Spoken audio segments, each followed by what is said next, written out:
So looking at assignment 8.2 question 2, there can be 3 types of questions you're asked. You can either be asked for the area to the left of a number, the area between two numbers, or the area to the right of a number. And I've used slightly different numbers here from the problem, but everything should translate over pretty easily to the problems, same steps. So to start with, if you ask for the area to the left of a number, that's what Excel does kind of by default. You don't have to do anything fancy. So if you want the area to the left of 3 on a standard normal distribution, use the norm distribution function, and then you just type in the number you want, which is 3. We want the area to the left of 3. We use true, and it gives us all the area to the left of 3, and it's not 1. Make sure you have enough decimal points showing to actually get the answer. It rounded that up because I only had 1 decimal, but make sure you have enough decimals. The area to the left of the 3 is 99%. And to see a visual of that, just look at this first chart here. Here's the normal distribution curve. Most of the stuff's over the mean at 0. The area to the left of 3 is everything I've colored in green here, and it's most everything. So that's why we got 99% for our answer, because almost all of the curve is to the left of 3. There's only a little tiny bit that's to the right of 3. So the area left of 3 is 99%. So looking at B, the area left of to the left of negative 1.5 would be very similar. Type in the normal distribution, and then you just use negative 1.5 instead of 3. And you get 0.06. And that would be this picture here to the left. What my number was, negative 1.5. To the area to the left of negative 1.5 would be this part that's shaded in red here. Alright, so looking at the next one, it's the area between negative 1.5 and 3 on a standard normal distribution. Now there's not something that you can just type straight into Excel to get the area between two numbers. But look at the picture. Okay, so look at this picture here. The area left of 3 is everything in green, and then we actually want to stop here at negative 1.5 so that we get everything between 3 and negative 1.5. So we need to cut off this little tail here.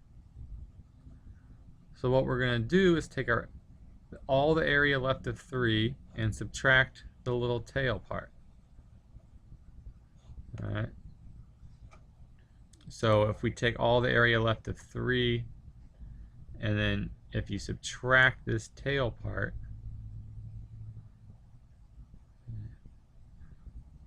what are you left with? You're left with the area between 3 and negative 1.5. So transferring that into Excel, I wrote, it'd be your answer from A minus your answer from B. So you could just type that in, B3 minus B6. Let's say you hadn't done A and B. You're doing all the area left of 3, and you're subtracting all the area left of negative 1.5.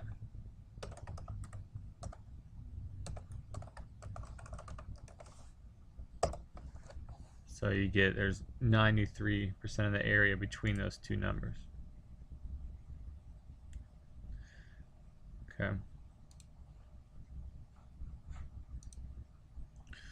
And just to show that if you already have figured out left of 3 and left of negative 1.5, you could, like I said, just do B3 minus the B6, and you get the same answer. Slightly different rounding. So you always want to do the larger number minus the smaller number. So 3 is bigger than negative 1.5. So whenever you're doing area between two numbers, make sure you do the larger one minus the smaller one. Just like we did here, the 3 minus the 1.5. Okay. And our last, sorry, I didn't mean to switch to this, back to Excel. The last thing they can ask is the area to the right of a number. And again, there's nothing you can type straight into Excel, but what you have to use is the complement rule and do 1 minus the area to the left of that number. So the area to the left of 1.2, let's make that font a little bigger.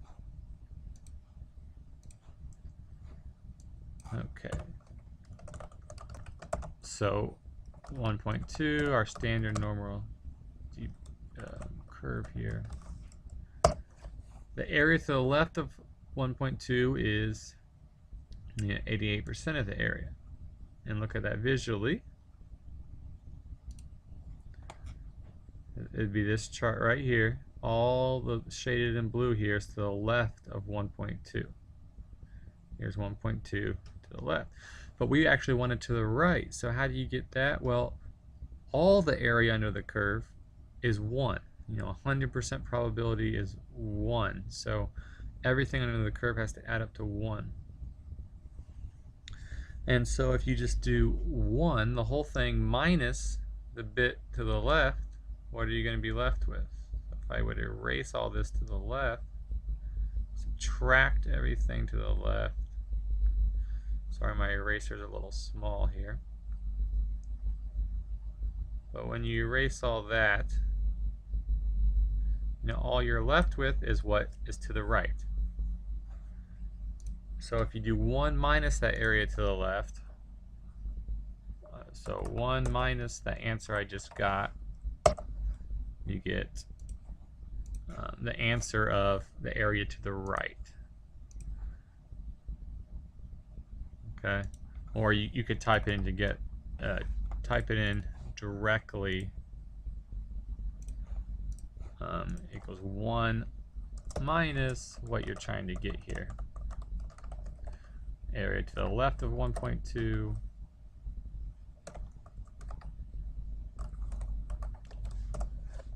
Alright.